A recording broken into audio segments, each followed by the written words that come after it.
Hi, ladies and gentlemen. It happened a little bit ago, but if you're seeing this video now, we are getting a season 3, baby, of Welcome to Demon School Iruma-kun. Dude, I am so happy. I was a little worried. I wasn't hearing as much about season 2. I was getting a little worried that people were kind of dying down on hype, or they were like really enjoying reincarnating as a slime or something like that. And I was like, no, please.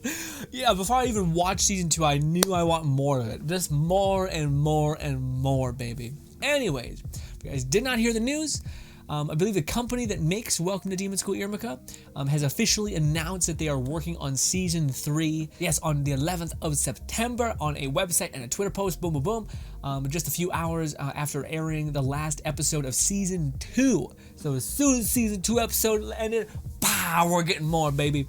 And they speculate this based on the same way that season 1 and 2 came out.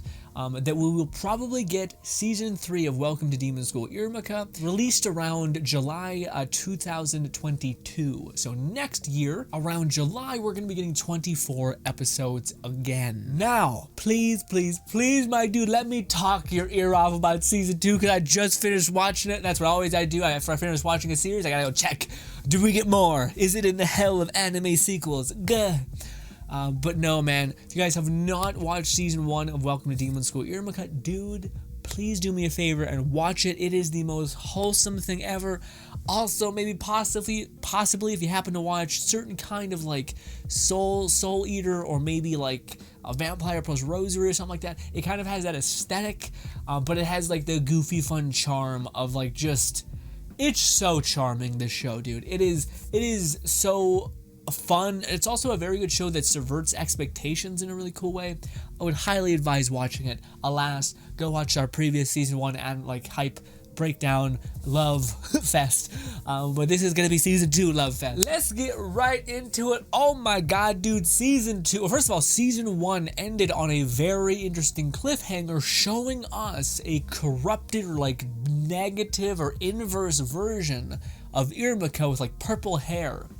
And it made it seem like, oh shit, is this how he becomes the Demon King dude, or he gets like some sort of thing, or what is this? So needless to say, I was super excited to watch season 2. I was almost tempted to, I wanted to wait till it was all like fully uploaded to watch it, but I couldn't help it, man. I started watching it right when there was like 20 some episodes, or like a 19 or some episodes. So I was like, fine. We find out that whole part, it takes a little bit of time to get there. Like the first couple episodes of season 2 are just kind of fun filler in a sense. Mainly where they show off his ring evolving and making sense for the overarching theme of things with this show, which is Iruma-kun gonna become the Demon King of Babylos, or the whole underworld essentially, or the underworld itself in a weird way. Anyways, by the way, we're going to be spoiling the shit out of season 2, so hopefully you've seen it. Anyway, one of the things they talk about is each time Iruma-kun increases his rank, his ring, his like devourer ring or whatever, will essentially get bigger and more intelligent and stronger with each passing thing. So to me, it's like, oh, okay, so this is kind of like an easy power structure to follow. As long as Iruma-kun keeps advancing his rank and increasing his rank and keep jumping, his ring is going to be getting stronger and stronger and stronger, or smarter and smarter and smarter, kind of clearing the path for our power hero to be, at the end of his year of Terminus, to be the big bad whatever, because I would imagine his ring is already on like a god level power level. He was able to almost drain Caligo in some way in the beginning of season 1.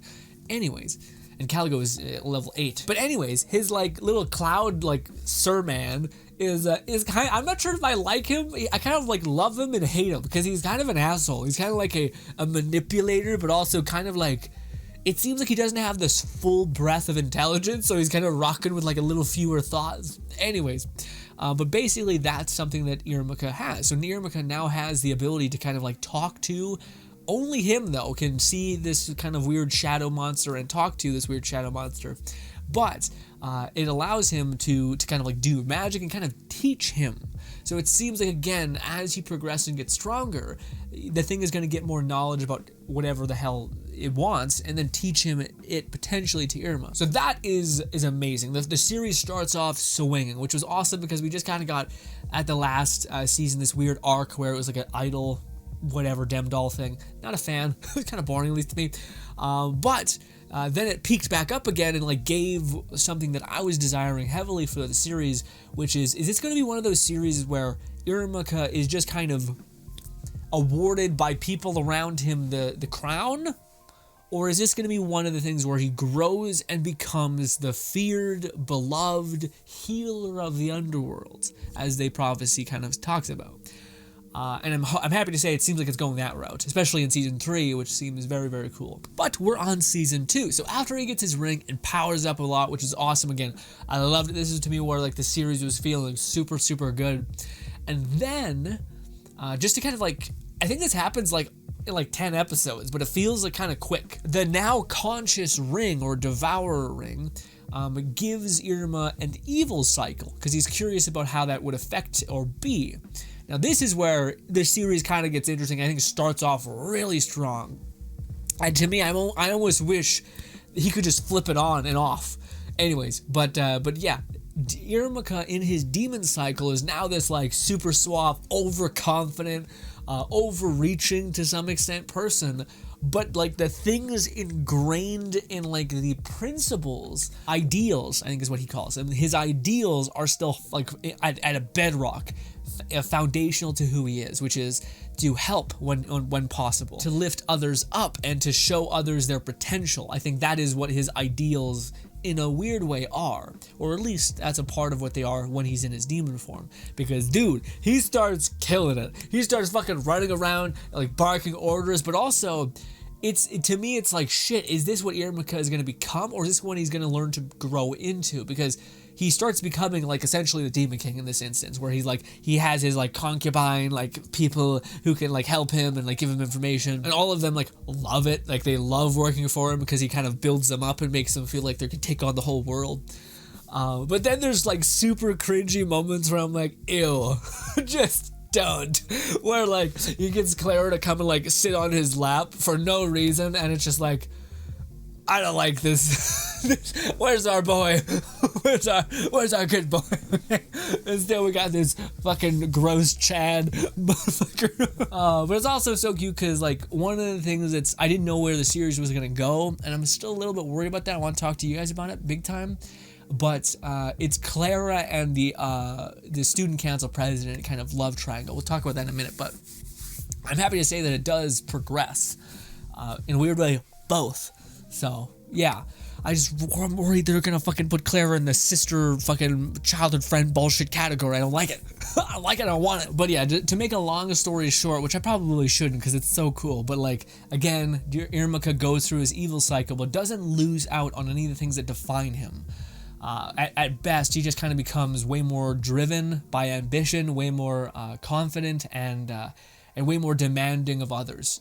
But not in a way that is unreasonable. It's almost like, I demand you to give me your potential, basically, and you to not hide from your potential, which is really cool. But he still is like overly helpful, constantly helps everyone, and basically the whole like premise for this whole arc is that he's trying to prove to Caligo to give him like the old demon lord's castle, I guess. And he ends up winning, not because, and I think this is something that I'm hoping like Iruma would like cement into his brain, which I think he does, but he didn't win because he outsmarted everyone or he thought of every possible contingency. How he won is by essentially making a shit ton of allies or helping as much as he possibly could whenever he could, essentially. So that to me was how he was able to win, is by constantly helping everyone around him. And I think it did click eventually on for him that like, oh, okay, that's it, which is kind of hilarious because that's how you would become leader, is to help as many people as you can, provide them value, and essentially just build connections and bridges that could all lead back to you when your time to shine comes. And there's just this awesome moment of like him, basically them getting this classroom, which means nothing, but what does mean something, and specifically means something to, I don't know if I want to say Caligo. I don't think Caligo felt it necessarily, but I definitely think Azith did. And Azith to me is fucking the best. He's like the best bro dude, but he's also like, he's fully cemented himself and realized himself into like, I will be this guy's underling and destroy the world if he asked, which is hilarious.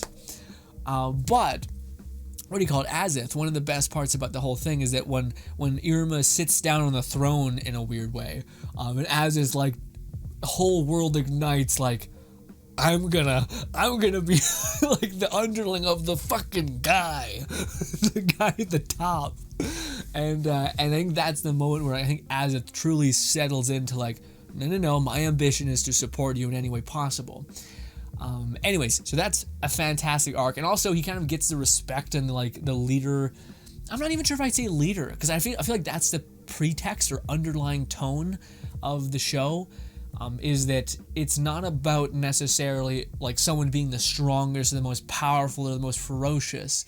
It's instead about who can gain as many allies as possible. And you gain allies not necessarily by like towering over them, but instead by like finding and helping and facilitating all of them to be their own person and to seek their own ambition and desire. And that to me, I think, is the route that they're trying to ingratiate within the story, to be like, no, this is why. This is what, if you're trying to be a leader, this is what you should aim for, is to unravel the ambition and wonder within others. After that arc, which was fantastic, it honestly, I don't even mind this. The show, and this is when I think the show is doing pretty good. Like, it's at its best when it's doing Demon King stuff, when like Iruma-kun is getting closer to becoming the Demon King, getting a power advantage, getting a new ally, whatever. But the other thing that I super love about the show when it does it well is the filler stuff / world building, because good filler is not even filler, it's just world building. And this is really awesome when they start introducing this guy who like, he starts explaining how many like magical beasts there are and stuff like that. And I would have loved to see more of that. Like, my favorite arc in season 1 was when Iruma made like the cherry blossom tree. And it kind of gave me like Harry Potter vibes of like them going to classes and like parsing things out. I want more of that. It makes the world feel magical and interesting and kind of have arcs around growth in that way. But anyways, I digress. That's something they kind of do and sprinkle on like bit by bit. But in season 1, the one that I didn't like as much is like the battler one, to me kind of felt pointless, especially with the way it kind of ended. And there haven't been much progress in like making a sustainable power source for all demon kind, so it just still feels a little empty. Anyways, and also the Demdall one, I found that one to be pretty kind of like, ooh, okay. But in season 2, it makes a little bit more sense. Although they really did condition you at the very beginning of the series, or the very beginning of the season 2 arc, to like, I want to see Iruma get more powers. Give me more powers. Give me more, like, abilities. Please. All that. Ladies and gentlemen, before we get into speculating about Season 3 and overall enjoyment of it, let us talk about 2 things. The romance Clara situation, but before that, the kind of beginning later arc, where they first introduce the 6, or is it the 6 or the 7, or however many fingers there are, whatever.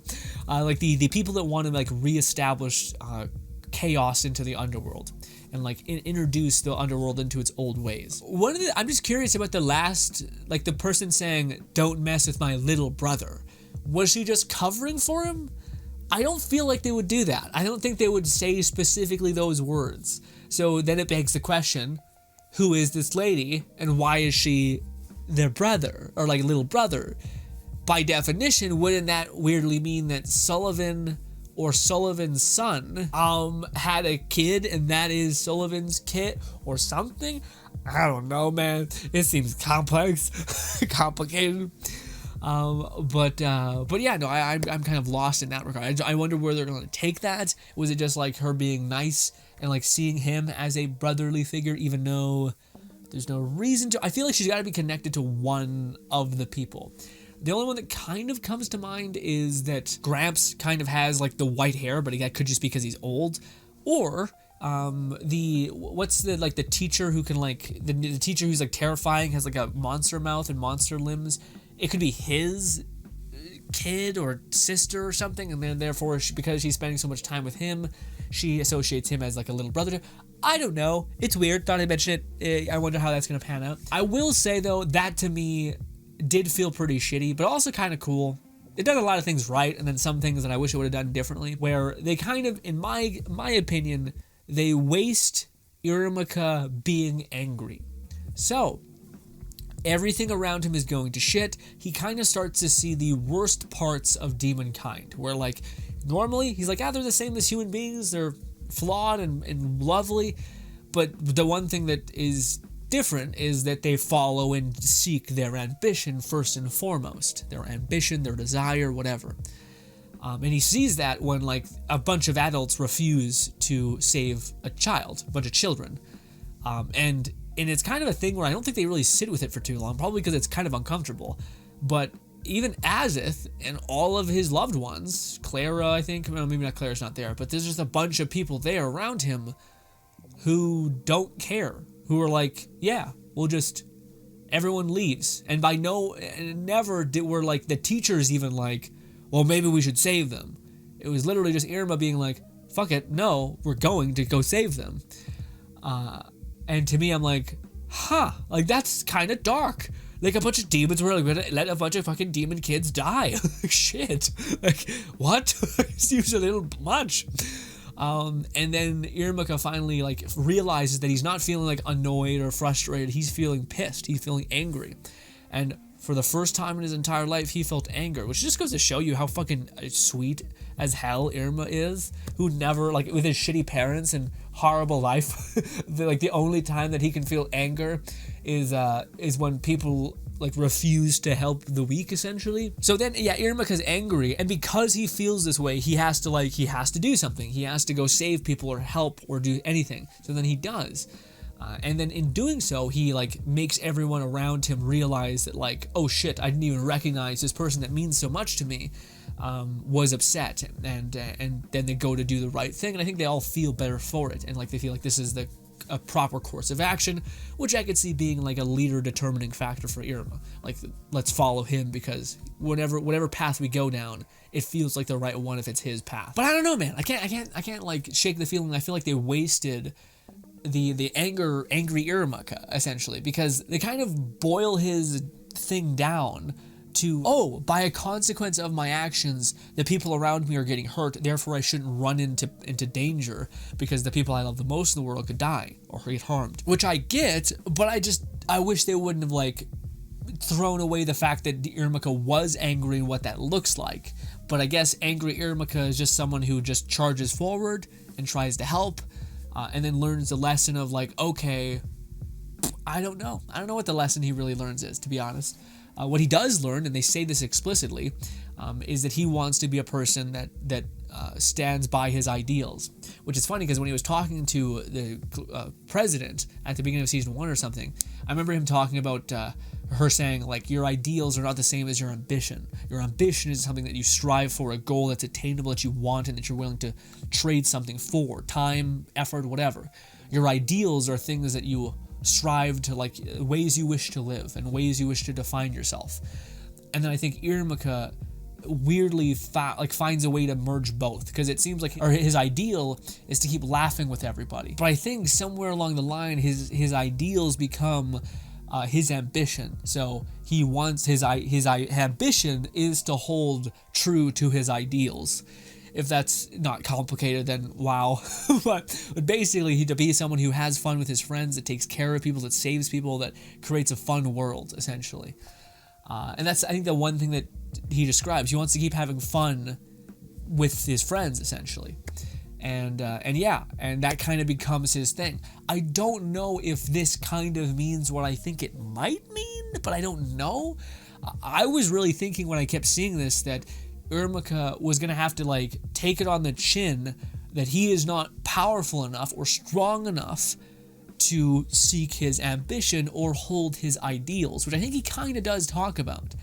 But I thought or I think, or who knows, But I was really hoping at the last episode, I mean not the last episode, but like close, for him to go up to Caligo, and say, I want you to train me as hard as you possibly can, so that I can seek my ambition, which is to constantly have fun with my friends and to protect the people I care about and to not compromise my ideals. Because it seemed like that was the thing that was breaking him, is that like they were ready to leave these kids behind, and that would compromise his ideals. And then that is the very same moment when, oh, I can't believe I forgot his name. His cute little butler cat person, he points it out and he's like, now I understand. And I think it's because that is like a family core foundation, which is to protect your ideals as if they were your ambition, to not leave your ideals behind.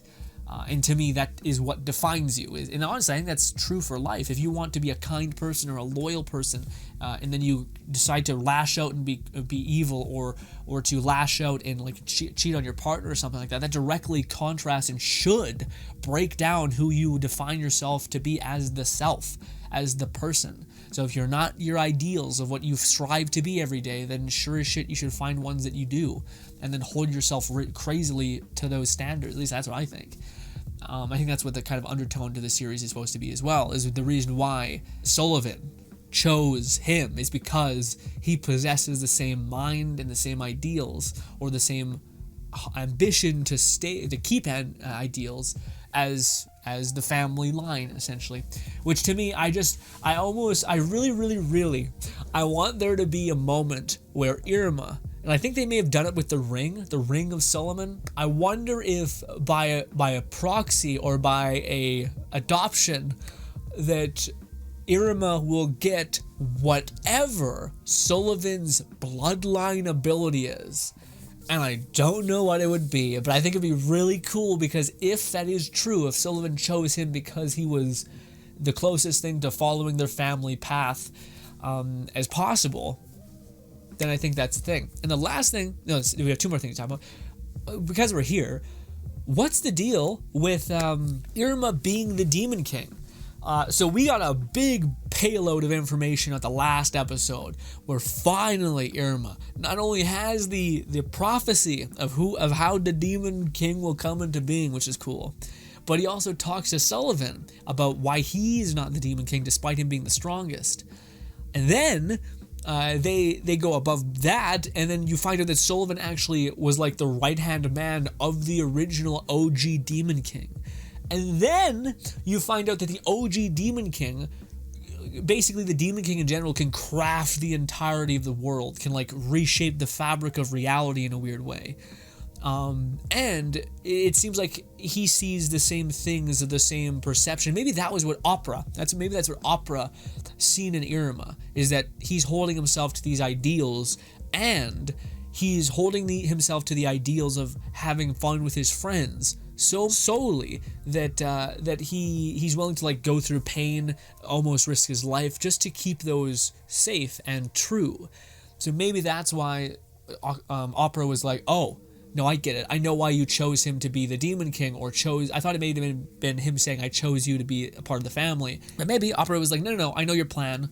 I know you're planning on making him the Demon King. I get it now. Now that he is holding himself in a malicious way to his ideals, to have fun and to find the world's wonder in the world together, boom, then now I get it. But anyways, we find out that the old Demon King was like a goofball who liked having fun and like created all of the funness in the world. And then Sullivan also explains to him that well, the reason why I can't be is because if you have the crown, the world reacts to you and you kind of create reality around you. And the problem with that is that my reality would be not as unique or beautiful as the previous Demon King's mind and wonder and funness. So I think he's trying to cultivate the fun. That makes sense. If you think about the whole arc of the story, is Sullivan is trying to like encourage the playfulness, the fun, the wonder, the beauty in the horrific potential worlds to his grandson, in the same way that I think he's seen the Demon King look at the world. I think he's seen the Demon King look at the world through like a fun lens of a nice, goofy, interesting world. And I think he understands that, like, well, I can't be the ruler because I don't have that in me.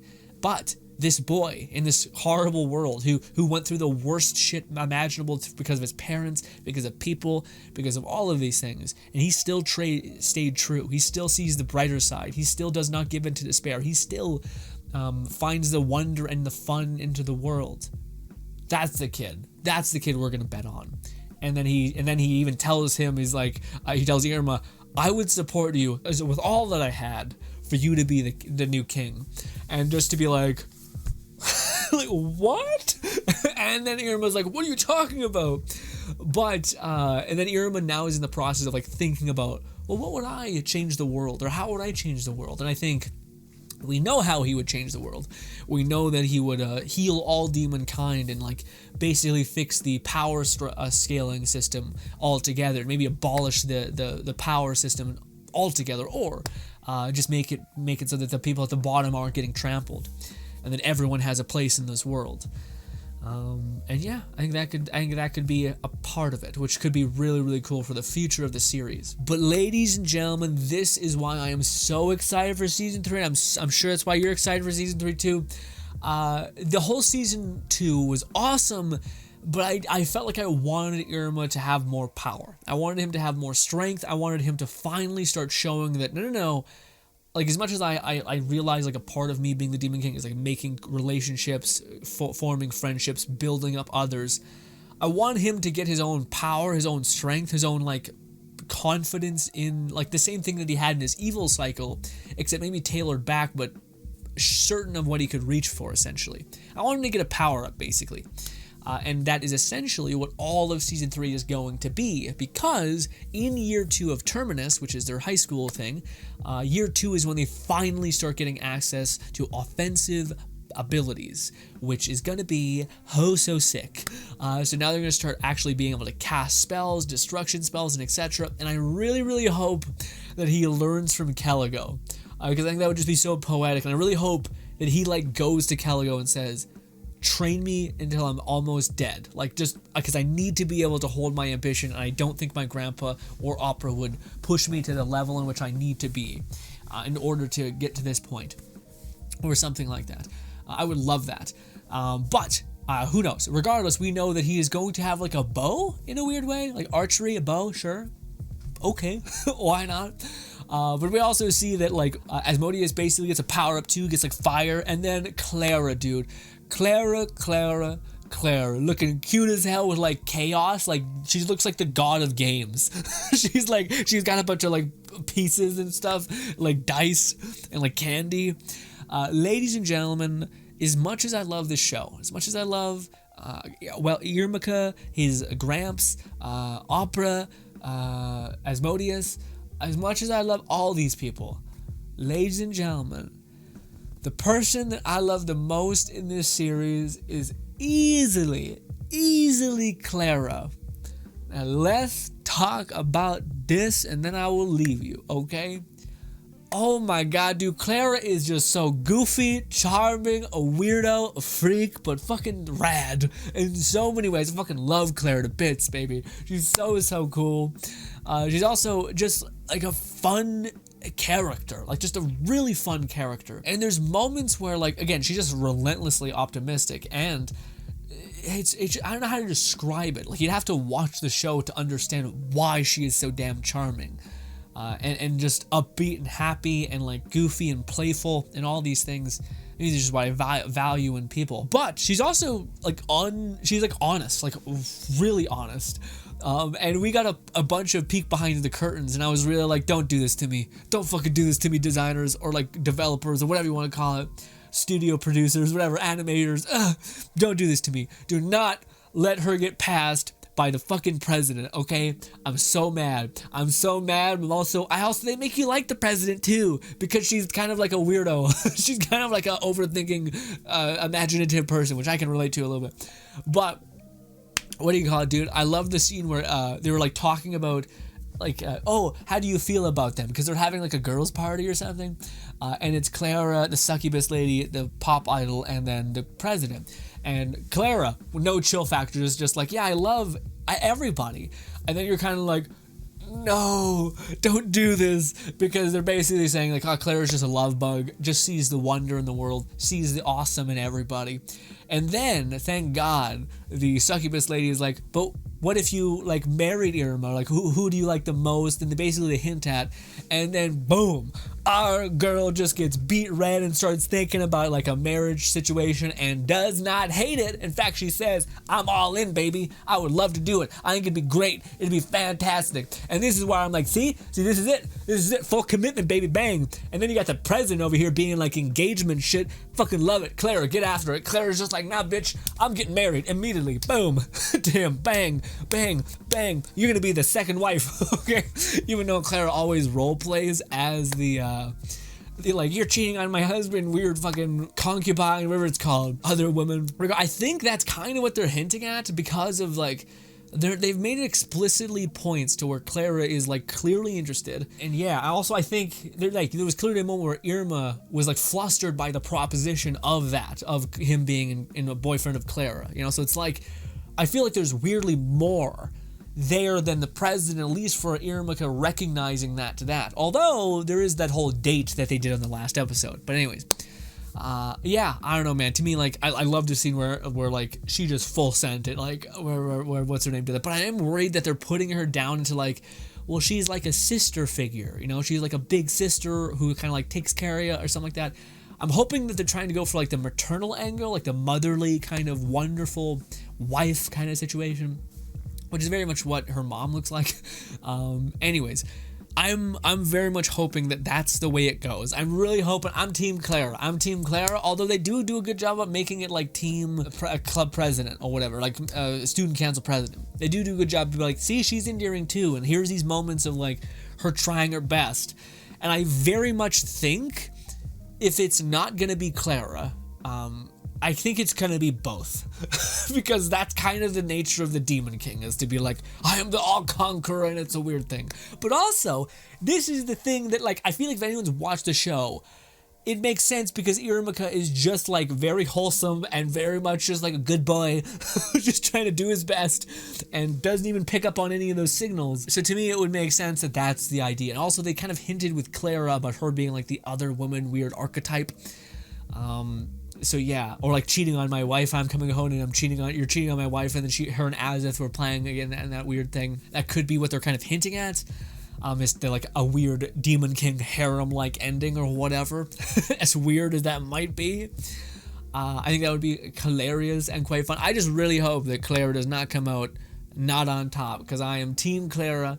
I do not want her to be like the sisterly figure. I want her to be wifey material, baby. Don't want any of this bullshit. It's happening though. I can tell they're inching towards like, hey, look, they're on a date. And I'm just like, bullshit. Fucking stupid ass redheaded Sasquatch. Okay. Although I do think that's also the meme and the joke, is that like Clara is like clearly just a freak goofball, lovely weirdo. And then there's like a super powerful, stern, fucking Sasquatch, massive, tall lady with a tiny little guy. One on each side or some bullshit. I don't know. But what I do know is, ladies and gentlemen, this is one of my favorite series of all time. As you can see, I just love it to bits. I hate that we have to wait a year to get more of it.